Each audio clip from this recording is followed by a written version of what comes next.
നമസ്കാരം. കുടംപുളിയിട്ട് മീൻകറി എങ്ങനെ ഉണ്ടാക്കാമെന്ന് നോക്കാം. ആദ്യമേ ഒരു പാൻ അടുപ്പത്ത് വെച്ച് ഗ്യാസ് കത്തിക്കുക. അതിനുശേഷം അതിലേക്ക് 1.5 ടേബിൾ സ്പൂൺ വെളിച്ചെണ്ണ ഒഴിക്കുക.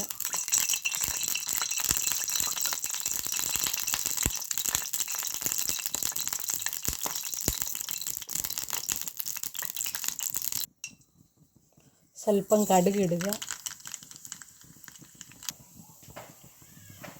1 ഇഞ്ച് കനത്തിൽ ഇഞ്ചി അരിഞ്ഞതിടുക.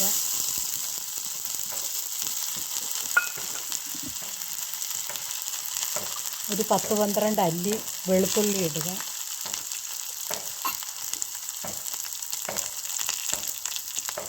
സ്വല്പം കരിയാപ്പലയും കൂടി 2 തണ്ടിടുക.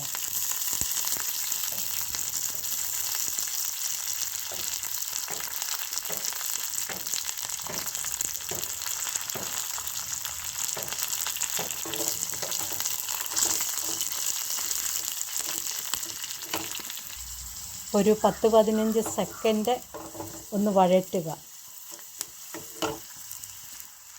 ഇതിലേക്ക് എരിയുള്ള 1 ടീസ്പൂൺ മുളക് പൊടി ഇടുക.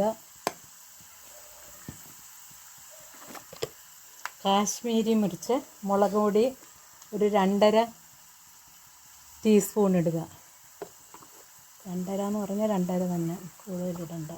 1/2 കിലോ മീനിനുള്ളതാണ്.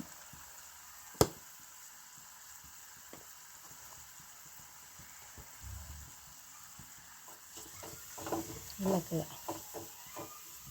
പൊടി ചെറുതായിട്ടൊന്ന് മൂത്ത് വരുമ്പോൾ ഇതിലേക്ക് കുറച്ച് വെള്ളം ഒഴിച്ച് അതിനൊന്ന് ഇളക്കി കൂട്ടുക.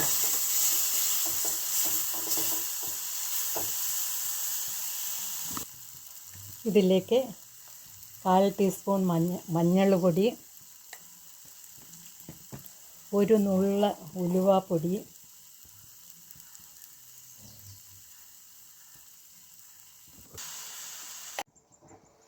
ഇതിലേക്ക് 1 ടീസ്പൂൺ ഉപ്പും ചേർക്കുക. എന്നിട്ട് തിളക്കട്ടെ. എപ്പോഴും ഞാൻ മറന്നു പോകുന്ന ഒരു കാര്യമാണ് കുടംപുളി വെള്ളത്തിലിട്ട് കുതിർത്ത് അത് എടുക്കുക എന്നുള്ള കാര്യം. അതിന് ഞാൻ ഒരു ടിപ്പ് വെച്ചിരിക്കുന്നത്, ഒരു 100 ഗ്രാം കുടംപുളി വെള്ളത്തിലിട്ട് 10 മിനിറ്റ് കുതിർത്ത് അത് കഴുകി വൃത്തിയാക്കി ഒരു ഭരണിയിലാക്കി ഞാൻ ഫ്രീസറിൽ വെച്ചിട്ടുണ്ട്. അപ്പോൾ എനിക്ക് എപ്പോൾ കറി വെക്കണേലും ഇങ്ങനെ ആകുമ്പോൾ ഓടിച്ചെന്ന് എടുത്തുകൊണ്ട് വന്ന് ഇതിലോട്ടങ്ങ് ഇട്ടാൽ മതി. അതെല്ലാവർക്കും ഉപകാരപ്പെടുമെന്ന് കരുതുന്നു. ഞാൻ എടുത്തിരിക്കുന്ന മീൻ ആഗോലിയാണ്, 1/2 കിലോ ഉണ്ട്. അതിലേക്ക് ഞാൻ ചെറിയ 3 കഷ്ണം പുളി ഇടുന്നു. ഇത് ഞാൻ കഴുകി വൃത്തിയാക്കി ഫ്രീസറിൽ വെച്ചിരുന്നതാണ്, അതുകൊണ്ട് കുഴപ്പമില്ല. ഇപ്പോൾ ഈ ചാറ് തൊട്ട് മീനിൻ്റെ ഉപ്പ് മനസ്സിലാക്കാവുന്നതാണ്. ആവശ്യമുണ്ടെങ്കിൽ വീണ്ടും ഇടുക, ഇല്ലെങ്കിൽ ഓക്കെ. മീനിട്ട് കഴിയുമ്പോൾ അത് ശരിയായിക്കൊള്ളും. ഇനി ആ ചാറ് തിളച്ച് കഴിഞ്ഞു. ഇനി അതിലേക്ക് മീൻ പെറുക്കിയിടാം.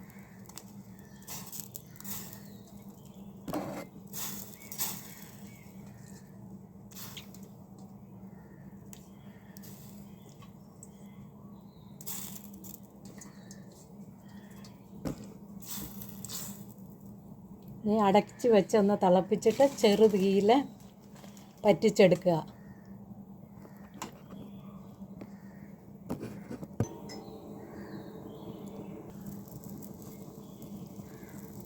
മീൻ കറി തിളച്ച് കഴിഞ്ഞു. ഇത് സിമ്മേലാക്കി അടച്ചിട്ട് പറ്റിക്കുക. പറ്റി കഴിയുമ്പോൾ, വെന്ത് കഴിയുമ്പോൾ ഇത് ഗ്യാസ് ഓഫാക്കി അതിലോട്ട് 1 സ്പൂൺ വെളിച്ചെണ്ണ, പച്ച വെളിച്ചെണ്ണ ഒഴിക്കുക. 2-3 തണ്ട് കരിയാപ്പലയും കൂടെ അതിൻ്റെ മുകളിലേക്ക് ഇട്ട് കൊടുക്കുക. എന്നിട്ട് അടച്ച് വെച്ച് ആറുമ്പോൾ ഉപയോഗിക്കാം. Okay, thank you for watching my video. എല്ലാവരും സബ്സ്ക്രൈബ് ചെയ്യണം, ഫോളോ ചെയ്യണം. Thank you.